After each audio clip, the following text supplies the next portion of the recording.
February 26, 1993 was my first day working at Two World Trade Center, 74th floor for Dean Witter. And when I went down to the sidewalk on my first day at lunch,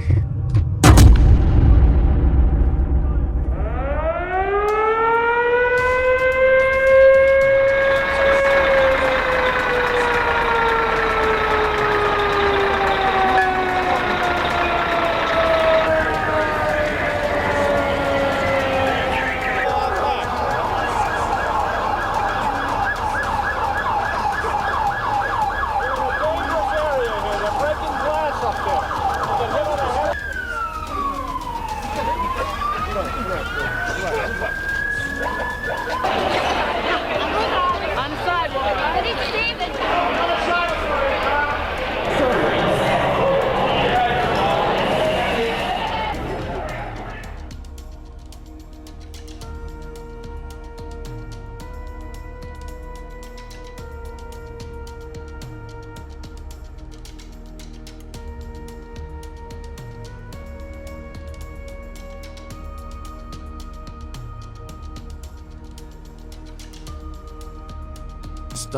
Let the folks know a little bit though about you and go into that day in 1993, and we'll go from there.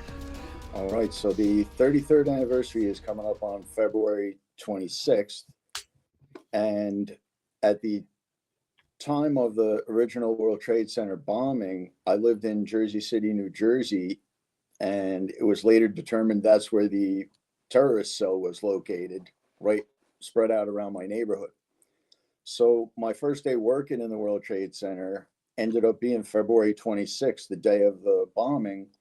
But it happened at lunchtime, and I was down on the sidewalk on the corner, kind of around one side of the corner of the parking garage entrance where the truck bomb was.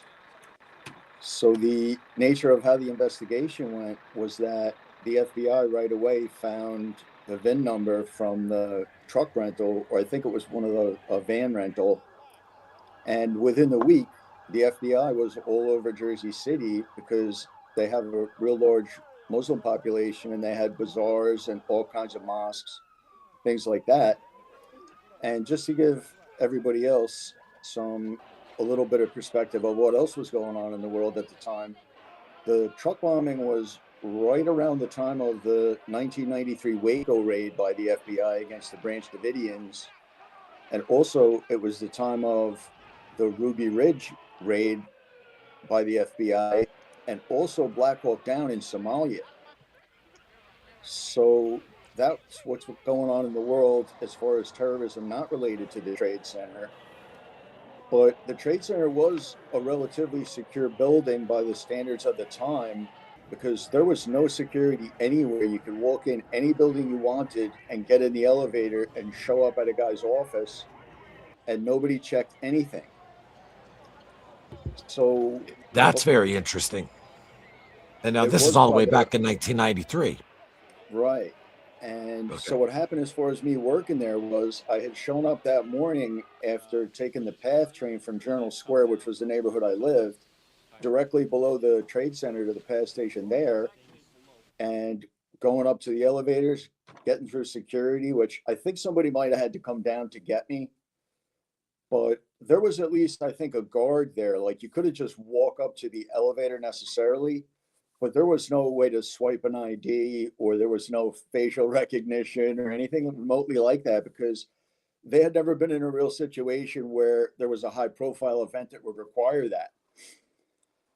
But just by knowing what was going on in the rest of the world and seeing how these events were all happening at the same time, it was later on in the investigation determined that lots of different government agencies knew about the fact that the people in the bombing cell were in the United States, not necessarily what they were doing, because the cell leader from the truck bombing ring in Jersey City was the blind sheikh from Egypt, Omar Abdel Rahman, and he had had the whole mosque on Atlantic Avenue in Brooklyn for several years before they moved to Jersey City. And going a little bit back in history, he is Muslim Brotherhood, and was implicated in the 1981 assassination of Anwar Sadat, the Egyptian president, for playing footsie with Israel. So he was granted a U.S. visa in the 80s and was well known to be exactly what it was determined on a larger scale. He was a known radical, and the CIA knew he was here. The FBI knew he was here. And the actual operational mastermind of the cell was Ramzi Youssef, who was caught in 1995 in Pakistan and is now doing life at ADX in Florence. So in a similar situation to bin Laden, you had Omar Abdel Rahman as the spiritual leader, and he was bin Laden's spiritual leader because Al Qaeda is a derivative of the Muslim Brotherhood, just like Hamas. Okay. So the way the FBI did it was they got to Jersey City so quickly that as soon as it was public information on the news or in the posts, I could just put on my running clothes and go run the same route I had been running around Jersey City because I knew exactly where all these locations were. So now take us to take morning of right when you just wake up that morning, in bed. Break it down, wake it up, and then going in, and what happened on that fateful day. Sure, that was a Friday, and it was a regular cold, kind of snowy February day. I took the path over, went upstairs. I was in training from 9 until 12 and met all the ladies that worked in my department. There was 14 women in the department and me. And when I went down for lunch, several of them went down, but we had a really great cafeteria there at Dean Witter where I worked. And a lot of people never left the building because it did take a while to get down on the combination of elevators. And then you had so many people around that it would take up half your lunch hour to go all the way down. So lots of people were out of the building like me. And it was 12:17, 12:18 p.m. And I was standing on the corner on Liberty Street, which is right next to the Burger King that people remember because of the triage unit and morgue that the city had set up after September 11th. So I was on the sidewalk and obviously heard, the explosion and knew which way it came from. But because of my dad having an interest in kind of world politics and being Irish and knowing about the IRA and having been in the Marine Corps, I had known all about truck bombings from the 1983 Marine Corps bombing at the barracks in Beirut, Lebanon, and during the Lebanon Civil War. So what I heard in my head was my father saying, don't play Batman and watch out for secondary explosions. So you knew instinctually, you knew from the knowledge that you had from your father and stuff, though, once you heard that instinctually, it was don't play Batman, don't go too close because, you're right. One explosion, doesn't mean they're done right there. So yeah, not to mention the building possibly coming down though. But it's a common tactic of targeting the rescuers or chasing people away from the initial explosion right into another one. Yeah, so that's why knowing that kind of in the back of my mind. And also the reason I knew a lot about the Trade Center before I worked there is my dad was a crane operator in Manhattan, and I later became one. And he had worked on the original World Trade Center when I was born. So I knew all about the building.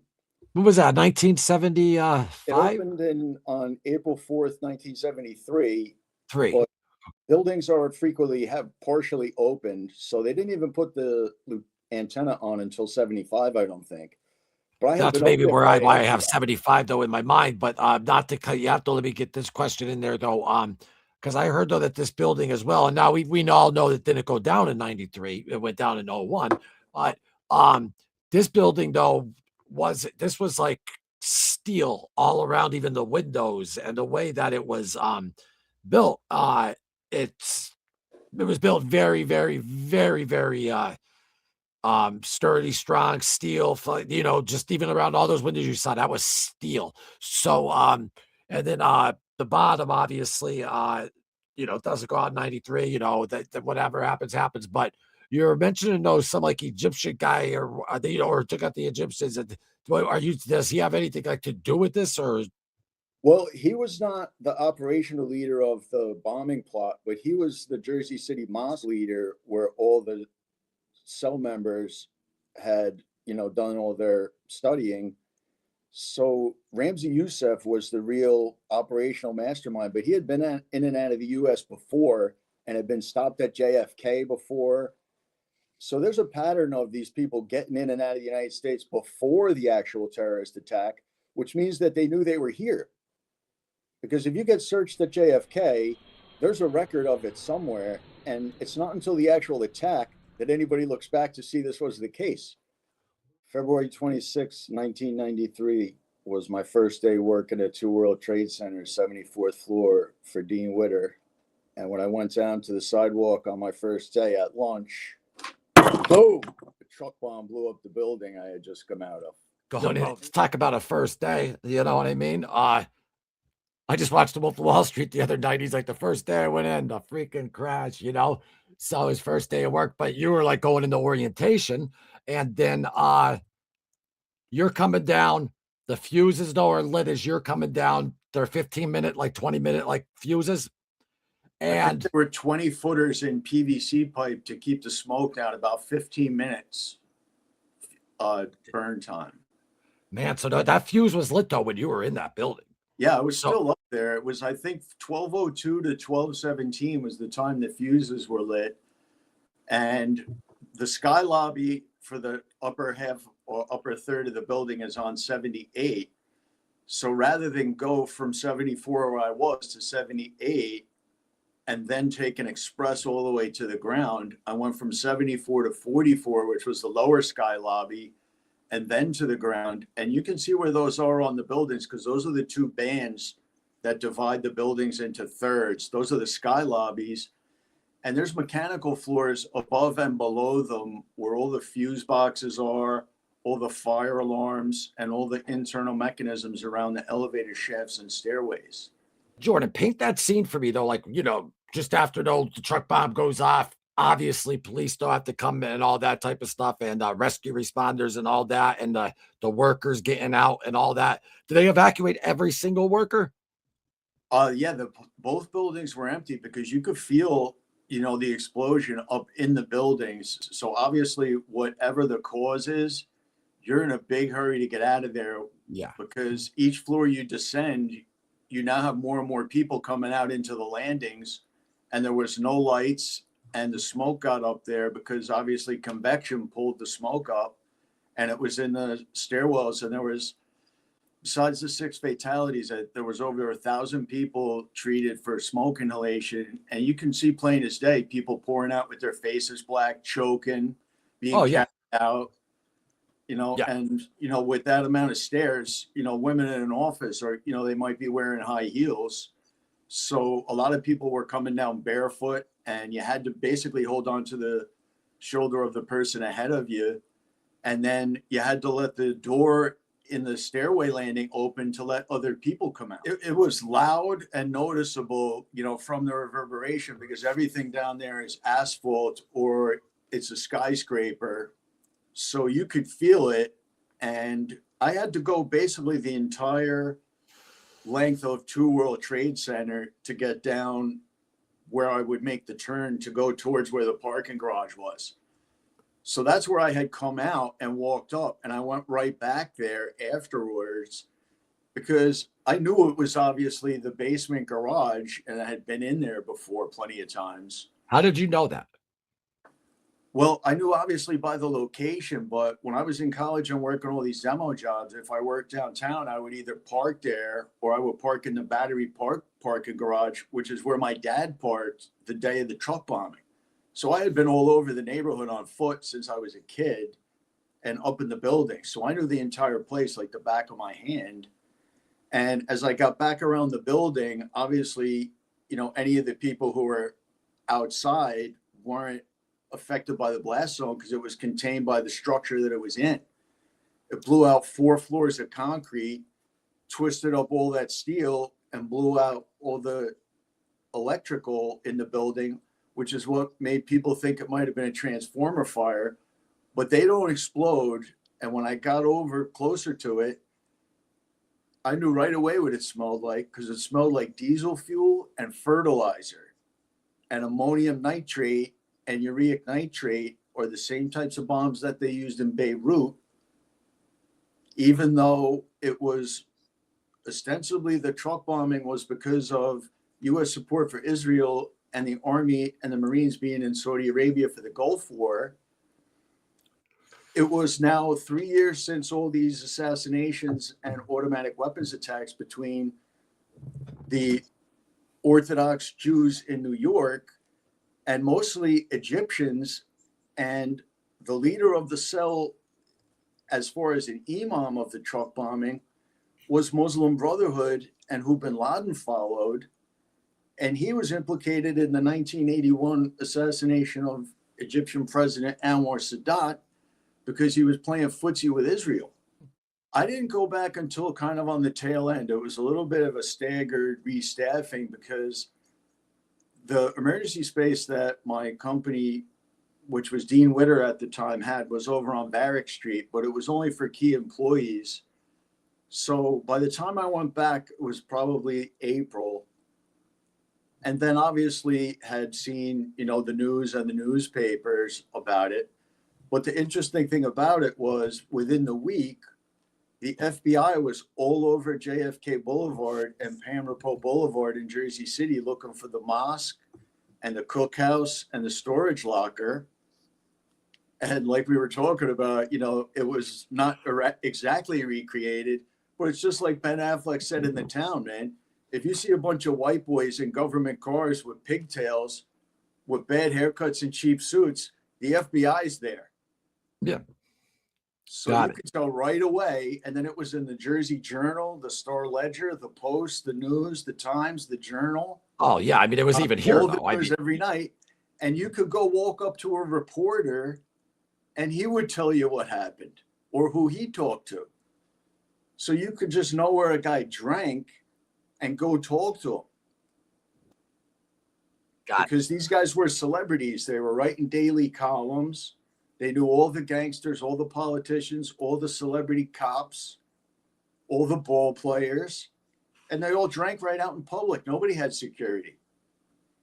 Yeah, and I mean, you were right in the belly of the and where his newspaper was, you could go talk to him in person.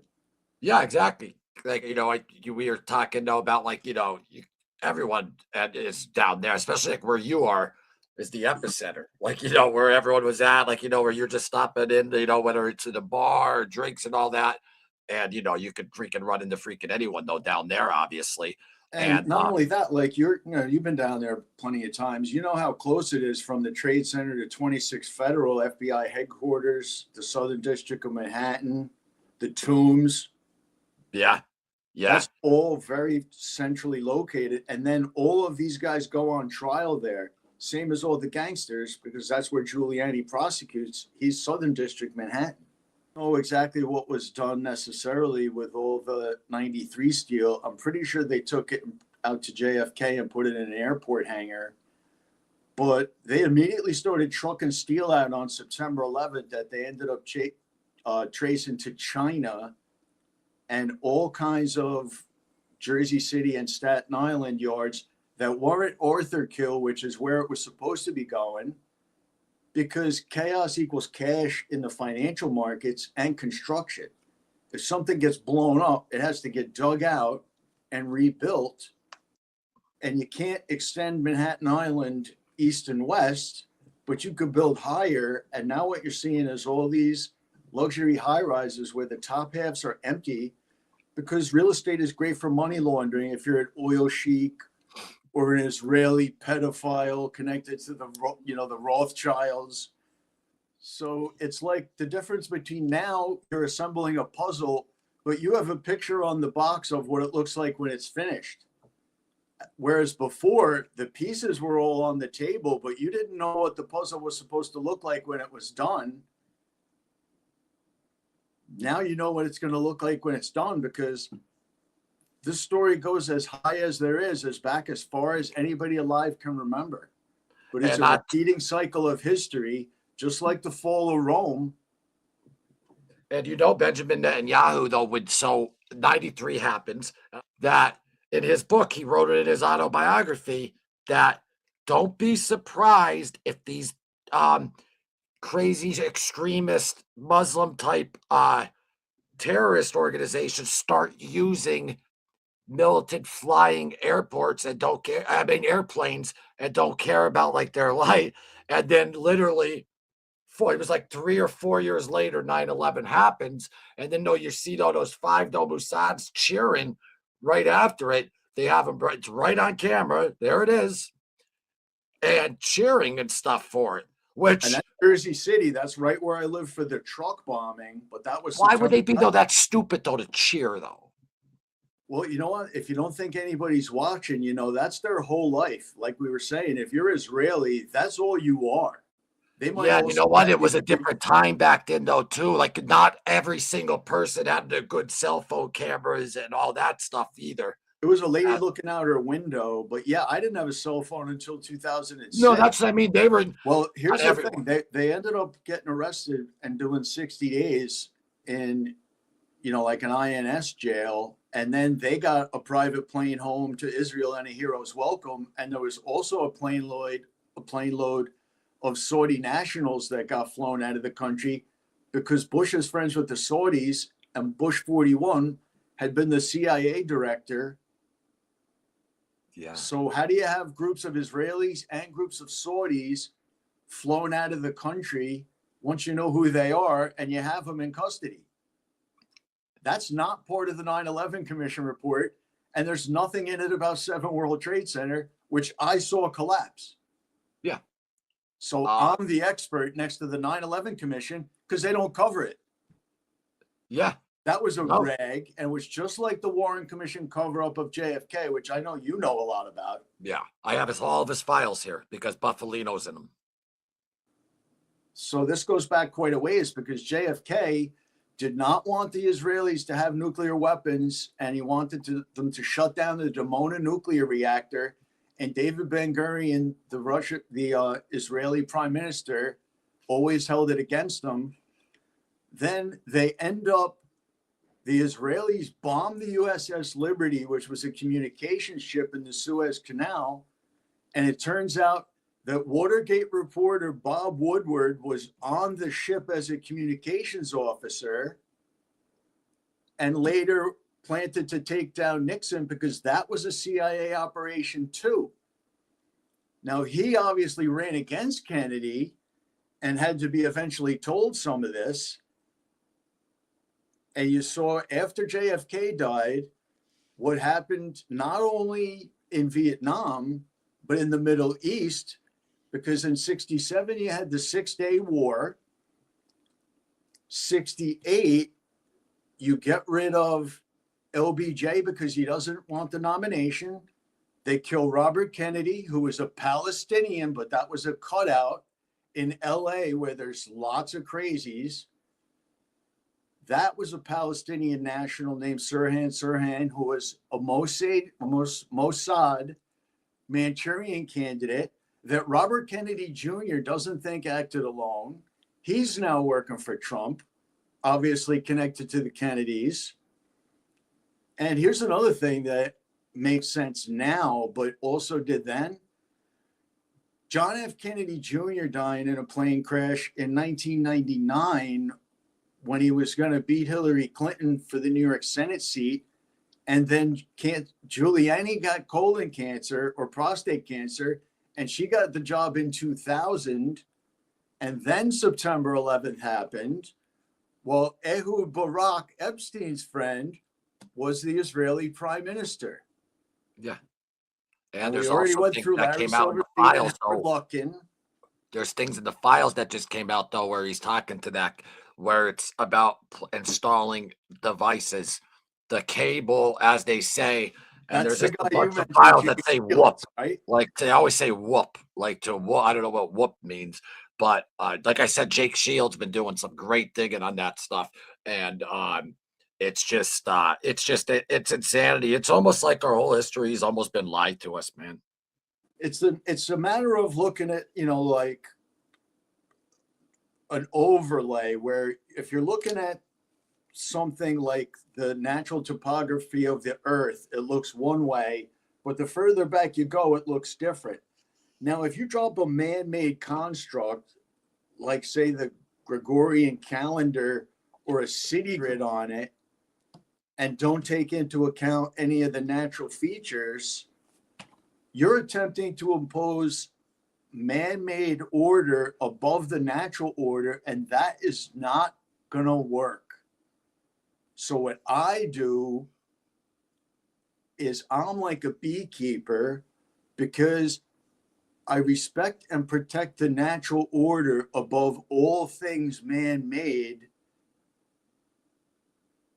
because it's all made up. The Rockefellers and the Rothschilds own the textbook companies that provide U.S. public schools with all their books. They're obviously woke clowns in every teachers union and college. The administrations are all taking money from APAC in the Ivy League, but all the kids are little hormone taking crybabies and bomb throwing commies. Yeah, just like Columbia, just like MIT, where they now have school shooting trannies. Same with Brown, where they had one. So that is the profile of all these school shooters. They're going to psychiatry because their parents make them, taking all these experimental pills, going back to Ritalin, which is what they were jamming on kids who had ADHD in the 70s and 80s. They chase the kid's father away because the mother gets to now have birth control and the pill, and the state keeps the father away from the kid. There's 2 million guys in some form of the U.S. correctional system, more than there are in the military. And the state and any woman who walks in there with a couple of buttons unbuttoned has the guy arrested, keeps him away from his kids, and sticks him with the lawyer bills, wants to know why he comes out of prison pissed off. Same reason guys come out of the military that way, because they get fucked by Uncle Sam. Yeah. And not to mention, though, fighting wars, though, that we shouldn't have even fought, like the Iraqi war, which is just, say what you want about Saddam. Yes, he was a vile, human being. But at the same time, it just seems, though, like after, though, he was done, that's when the Middle East just went. That's when ISIS started, all these type of, and I think, and I want to be clear, I'm not talking about Jewish people as a whole. That's a caveat, like saying allegedly when you're talking about a guy who gets arrested. Yeah, but I mean, I'm not even going to say allegedly. I'm going to talk about like Zionist Mossad or whatever, and I'm the last person to want to commit suicide. So I already would have after my, how I was with my pops. So, and with my addictions from the past, if I made it through that, I'm fine. But anyway, and I'm not the one with the info though. Like, you're the one that kept everything documented. I mean, I've seen all your stuff, dude, and your resume, and like, how you have all this. Even just from the paper that you have, like, just everything, just you've been on this for a while, I could tell. Well, here I describe it like this: like 1/3 of the U.S. population was not old enough to remember September 11th, and you would have to be about 40 to remember the truck bombing. So by me and you, talking about the truck bombing, our jumping off point for this is much earlier in the timeline than September 11th, which is the most people ever heard about Muslim terrorism. Yeah. So it does connect to way back further, because you have to have all your alibis and all your ducks in a row ahead of time, and then get the event that galvanizes the public, like Pearl Harbor, September 11th or October 7th. And then you unload government money onto it. So the weapons contractors get paid. The oil guys get paid, the shipping companies get paid, and then you immediately get a bunch of these government NGOs, which are money laundering operations, handing out the goods. And we're supposed to believe that any of the UN stuff that gets to Gaza gets through Hamas. All of this stuff is unaccounted for. And that's what Rumsfeld was talking about September 10th, 2001. When he admitted that the DOD couldn't account for $2.1 trillion. And that night, bin Laden had the leader of the Northern Resistance in Afghanistan, General Mahmoud Ahmad Shah, assassinated by 2 cameramen with an IED in it, because he was going to be the CIA's first call September 12th. and there was nobody there to answer the call. Then the whole group splintered because they're all tribalist boy fuckers, and they let bin Laden get away through Tora Bora because they were over reliant on native militias and terrorist groups like the Taliban. And So part wait, of though, the do you think it was bin Laden, though, or do you think it was? I think it was, but it was a lot of other people because they're all spokes in a wheel. And Yeah. you can take out any individual one and make it like a regular bike wheel with spokes to like an 80s Mongoose mag with a couple of thick ones and still get the same stability. But why not have both? So all these institutional organized structures that are connected around the top through the money, the blackmail, the politicians, the banks, and the tech companies and the intel services, everything goes top down. But Yeah. you But have what about people on the bottom Israelis' connecting it involvement? Would you now. think Israel would work with Mossad, would work with bin Laden? Well, I think that if they don't have an enemy, they can't go flat hatting around trying to conquer the Middle East, which is what Wesley Clark was trying to warn everybody about during the Gulf War. Now, Iran is the only one of those 7 third world shitholes that hasn't been overturned yet. But my money is on they're not going to come back without letting loose a whole bunch of shit on Tehran. And why not doing during Ramadan and Lent and Passover? Because all these attacks are according to the lunar and Greco-Roman calendars, because the Iranians are Persians. They don't care about the regular calendar. And at the point where these places intersect, that's where you have your terrorist bombings. And then you have other ones on the same dates, because now they have even more significance than why they used them on the first time to bomb something. So here's why I knew that October 7th was going to happen on October 7th and can prove it the same way I've been proving everything else. Because October 7th, 1973 was the Yom Kippur War. October 7th, 1981 was the assassination of Egyptian President Anwar Sadat. And October 7th, 2001 was when the CIA and Delta Force invaded Afghanistan after September 11th. That's great. So I started telling everybody about this on September 11th, 2023, and have the timestamps, and ended up arrested 4 or 5 different times for talking about terrorism a month before October 7th, because I picked the fucking date. So, whoa, yeah. That's why I want to talk to Julian Dorey and John Kiriakou, the CIA officer who did his time in Loretto, where I went to college, because he's the only guy that knew about the torture program who went to jail over it. And the guy— You were getting arrested? I got arrested 4 or 5 times in 2023 after telling everybody about these terrorist attacks, drone swarms, which happened right after I told everybody here in New Jersey, CEO shootings, which happened with Mangione, truck bombings, hits on Trump, stock market crashes, and Muslim and Israeli fundamentalists infiltrating the US government and the banks using pedo blackmail.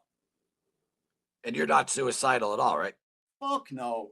This is why I came out and talked to you a fucking year and a half ago. Yeah. So I'm not suicidal, and they can call me crazy, but I didn't mean it like that. I meant, you know how Jake Shields is like, I'm not suicidal, and everyone's like, here's the thing. When I say that to people, they piss their fucking pants.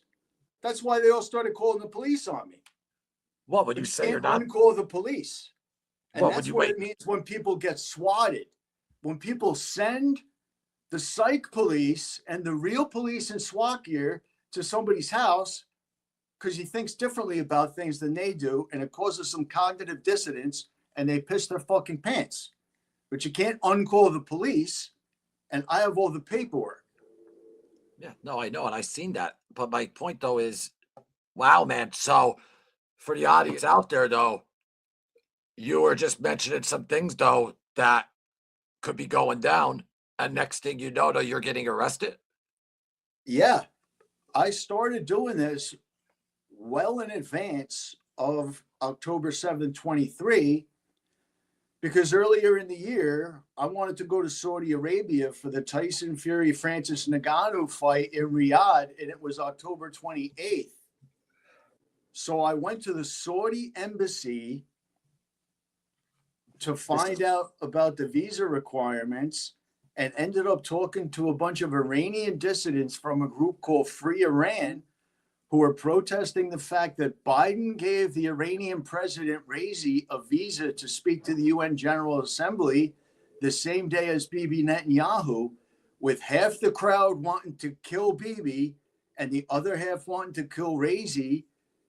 And in the 80s, Raisi killed about 30,000 people in a village out in the desert, including the family and clan of Patrick Bet David. What? Patrick Bet David is from the same area as the Free Iran dissident group. Oh, yeah, from Iran. Yeah. Who told me all about the chatter in Gaza and Iran about Hamas attacking Israel because they were flying gliders around and doing live fire drills right in the fucking hills outside Israel. And they stood down in the IDF at some of those border checkpoints, let all these terrorists come in, and then invoke what they call the Hannibal Directive, where the Israelis kill Israelis to make it look as terrible as possible, as if it needed to be made worse.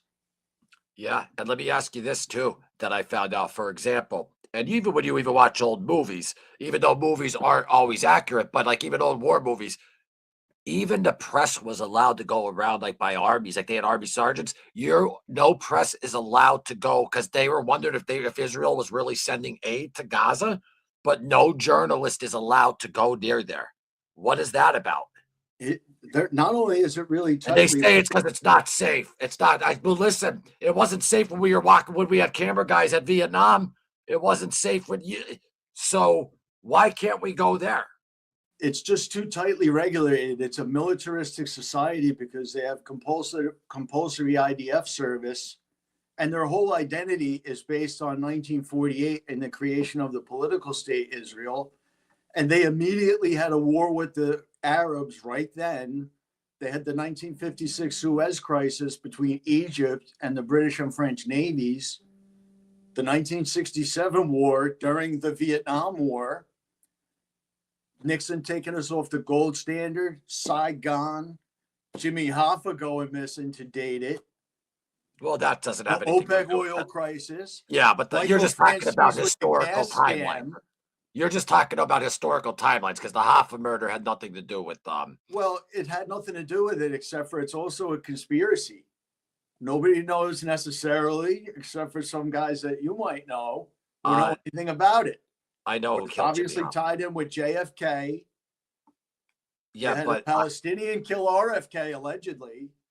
yeah, but I know who killed Jimmy Hoffa. I'll say that. I'm not going to say who it was because of our project and stuff, but yeah, I know exactly what though went down, and it's because they had to get rid of. Don't forget though too, Fitzsimmons though, the guy after Hoffa though, he was so much easier to work for because he would just be like here, where Hoffa though would be more like Hoffa was tough, like he didn't just like bend the knee. Yes, he took care, and Russell Buffalino was his main guy. And Buffalino was with him though always. And then when they wanted to hit him, when the Genovese wanted him to hit with Tony Provenzano because they got in a fight in prison, he tried using the hands like you can't touch a made man thing. They all thought that he was going to blow their stuff up. It was Russell who kept them alive for as long as he could. That shows you the respect they have for Russell. And then once Jimmy wouldn't listen, that's when I can't say exactly, but that's when the nod was given to take him out. And that's exactly the same reason that Epstein is dead, because the new Epstein will be a lot easier to work with because he jumped the shark. He outlived his usefulness. He got caught. So he's not, alive somewhere else. There's another guy performing that role right now because just like Jordan Belfort, you only know these famous criminals because they got caught. Yeah. Now they're all caught at the same time. Yeah. I was just going back to I thought you're just talking the timeline. Then obviously with the Hoffa thing. Yeah, that's all it is because it's something that people can say, okay, that was during the Yeah. It's a great to keep you on track. 1975, boom. That's a great track right there. So that's the first thing I remember is my grandfather was a 282 Teamster. I remember Hoffa going missing because my grandfather was a delegate. Then the Saigon withdrawal, which was replayed in Afghanistan in 2021 after a massive terrorist bombing at Abbey Gate killed 13 Marines during the lockdown when they control the news cycle. So all these things have already happened. Going back even just to Hoover and Giancana and all those guys blackmailing him, because Hollywood has always been a bunch of gays and a bunch of Jews. You're allowed to say that.